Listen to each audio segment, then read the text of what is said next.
Welcome to The Critique. Today I am bringing another episode of Afua Rose the Manslayer and her moist male supporters. Let us expose the idiocracy of the Black feminist movement. A movement which main purpose is to bring division and destruction to the Black family by destroying the man, his image, and remove his manhood into a weak, non-producing shadow of what the Most High had created him to be. There is a consistent tradition among Black feminists to remove the influence and the complete presence of Black males from their literature and from their concerns completely. The Black feminist literature of the 70s essentially removed the entire existence of Black males. Their only concern was for Black females and Black girls. The same is true of Black feminists today. For example, you got the Black Lives Matter movement. It was founded by Black feminists who identify themselves as queers.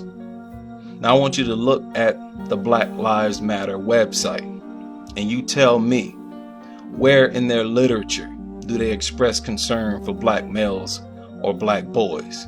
Now keep in mind, the founders admit to starting this movement in response to the killing of a Black male, Trayvon Martin. And if you click the link titled What We Believe, you'll see all of their concerns are laid out categorically. Take a look at the section titled Black Families. Now you would expect Black men to at least be mentioned in the Black family section, right? But read it. It says, we are committed to making our spaces family friendly and enable parents to fully participate with their children. We are committed to dismantling the patriarchal practice that requires mothers to work double shifts, that require them to mother in private, even as they participate in justice work. What does this have to do with Black families? In their section on Black families, they attack patriarchy and speak in defense of Black women. This is classic, twisted Black feminist thought. Take a look at the section on Black villages. It says, we are committed to disrupting the Western prescribed nuclear family structure requirement by supporting each other as extended families and villages that collectively care for one another, and especially our children, to the degree that mothers, parents, and children are comfortable. Now notice how they say mothers, parents, and children. Again, the Black male is removed. They didn't say mothers, fathers, and children, because that is the traditional family. And because these females are lesbian, they are against projecting a family structure involving mother, father, and children as the standard, right? They want a family structure that involves two lesbian parents to also be accepted as the standard Black family. So the role of Black fathers as a part of the Black family is not included anywhere on this website at all. Take a look at the section on Black women. It says, we are committed to building a Black woman affirming space free from sexism, misogyny, and male-centeredness. Now, how do you respond to the killing of an unarmed Black male, Trayvon Martin, by starting a movement and making these statements? Right? What does this have to do with unarmed Black men being gunned down? Now, in one of the sections, they refer to Black men as brothers, but there is a catch. It is in the section titled Transgender Affirming. It says, we are committed to embracing and making space for trans brothers and sisters to participate and lead. And let me tell you, they don't mind Black men leading movements as long as those Black men are transgender or gay. And before you take that conclusion, as speculation, click on their section titled About Us and read the second paragraph. It says it goes beyond the narrow nationalism that can be prevalent within black communities, which merely call on black people to love black, live black, and buy black, keeping straight black men in the front of the movement, while our sisters, queers, trans, and disabled folk take up roles in the background or not at all. Here you can clearly see they're taking a stance against the traditional role of straight black men being leaders. And just in case you think these feminist patterns are only seen among black lesbians, let's segue into this natural hair movement. I want to deal with that next because a lot of black men believe black women with natural hairstyles are the most down and pro-black sisters in the world. Not only are they often the most dedicated swirlers, but pay attention to their statements, to their comments, and you'll see that they credit themselves as being the originators of this natural movement. In their minds, black men had nothing to do with it. But we all know black men were the first ones to awaken black women to the physical and mental health benefits of going natural. Black women had several decades before the Black is Beautiful movement to start their own natural hair movement, and they never did. It was not until black men showed them the light that they were able to see. And between those movements of the 70s and today, there has always been a small sector of black women who were natural, who were out here promoting the decision to go natural. And yet today, in this natural movement, black women view black men as having no place or honorable mention in their movement at all. Again, remove the presence and influence of the black male. The phrase "Black is Beautiful" itself was coined by a black man, Steve Biko. But you never hear these black women even mention the name Steve Biko, even though he was instrumental in the Black is Beautiful movement. Virtually none of these natural black women know anything about him at all. But they all know who Madam C.J. Walker was. Right? The Black Panther Party was heavily influenced by Steve Biko, and they were a major force in the Black is Beautiful movement.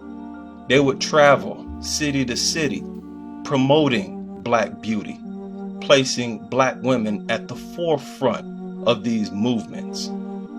But the Black Panther Party gets no recognition in this natural movement.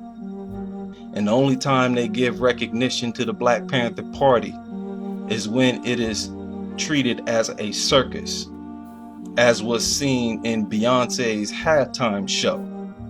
It's all about black women putting themselves in the spotlight. Looking at that halftime show, you would think it was black women who started the Black Panther Party. But when you look at the original Black Panther Party, you always saw black women alongside black men. You saw black women following the leadership of black men. But today, in the tradition of black feminism, the black man and his influence has been removed. When you look at black women's social organizations, nonprofit organizations, now we're dealing with the everyday average so-called educated black female. Those organizations are always intended for black females. This despite the fact that they're always criticizing black males for being so much further behind them in education, in business, and other areas of development. None of these organizations even mention black boys or black men. Again, classic traditional black feminist thought. They even follow the same linguistic pattern, seen on the Black Lives Matter website of saying black women, black girls, and their families. Not black men, not black husbands, not black fathers, or black sons. The male gender is completely removed from all of their concerns. And we all know that many of these black women have sons, yet they're only willing to organize around the improvement of themselves and their daughters. While black men, on the other hand, have a long tradition of always including black women in their movements and in their organizations, oftentimes giving them top positions and oftentimes putting them at the forefront of their movement and organizations. The black woman is God concept came from who? Black men. Yosef ben Yachanan. Most of these black women who support this black woman is God concept never even heard of Yosef ben Yachanan. If they have, they don't know nothing about him. It was further promoted by other black men, Seti, Tahuti, others. And you see black women posting memes on Facebook, quoting a speech by Malcolm X about how black women are the least protected and the most disrespected. Again, another example of black men making black women one of their core concerns in their organizations. So I'm gonna disagree with Malcolm X. In 2017, right now, the most disrespected people in the community are black males, black boys. The most neglected are black boys, right? And black people got the audacity to question Umar Johnson for focusing his attention on the development of black boys. And you wonder why so many black males are dysfunctional. And it is no surprise that several of these women have openly admitted to having an abortion because the baby was a boy rather than a girl. You have what is called sex-selective abortions, which is reported to be rife in the United States. Now, if you got a group who only express concerns about their daughters, if every time you create an organization, you're only concerned with black girls, when every time they post a picture of a child who they believe is cute on Facebook, it is a picture of a black girl, if they are involved in sex-selective abortions, considering all of this, which gender do you think they are going to abort? So black feminist thought is not something exclusive to black lesbians. Black feminist thought shapes the entire social paradigm of the black female population. And if you see black women who take a true stance against black feminism, they are the exception, not the rule. Stay tuned.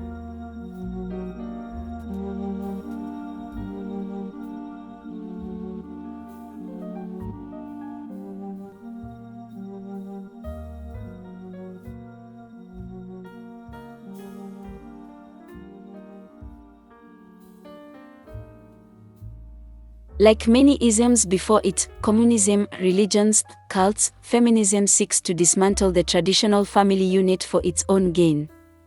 Why? To the ism, old loyalties are like bad habits interfering with an individual's ability to pledge unwavering allegiance. Isms want control, but families tend to put family members and their needs before the demands of the ism, reducing the ism's power and influence and therefore undermining its control. Throughout history, the family has been the ultimate and only consistently subversive organization, the enduring permanent enemy of all hierarchies, churches, and ideologies, notes Ferdinand Mount, author of The Subversive Family. Mount describes the sequence past isms have followed once they have hardened into orthodoxies. First, hostility and propaganda to devalue family. The family is a source of trouble. It could distract apostles or potential apostles from following the new idea. The family is second best, pedestrian, material, selfish. Alternative families are promoted, communes, party cadres, kibbutzes, monasteries. Feminist icons have not tried to hide their antipathy for the family unit. Gloria Steinem described marriage as an arrangement for 1.5 people. Andrea Dworkin wrote, "How can anyone love someone who is less than a full person, unless love itself is domination per se?" Kate Millett wrote, "So long as every female, simply by virtue of her anatomy, is obliged, even forced, to be the sole or primary caretaker of childhood, she is prevented from being a free human being." Betty Friedan wrote, "Women who are just as housewives, who grow up wanting to be just a housewife, are in as much danger as the millions who walked to their own death in the concentration camps. They are suffering a slow death of mind and spirit." Linda Gordon said, "The nuclear family must be destroyed. Whatever its ultimate meaning, the breakup of families now is an objectively revolutionary process." Robin Morgan said, "We can't destroy the inequities between men and women until we destroy marriage." Mary Jo Bain said, "In order to raise children with equality, we must take them away from families and communally raise them." Vivian Gornick said, "Being a housewife is an illegitimate profession. The choice to serve and be protected and plan towards being a family maker is a choice that shouldn't be. The heart of radical feminism is to change that." Helen Salinger said, "We must work to destroy marriage. The end of the institution of marriage is a necessary condition for the liberation of women. Therefore, it is important for us to encourage women to leave their husbands and not to live individually with men. All of history must be rewritten in terms of oppression of women." You'd think women seeking high-powered careers would be glad to enjoy less competition from other potential workers. Not if you understand the feminist ideology, say Susan Venker and the late Phyllis Schlafly, authors of The Flip Side.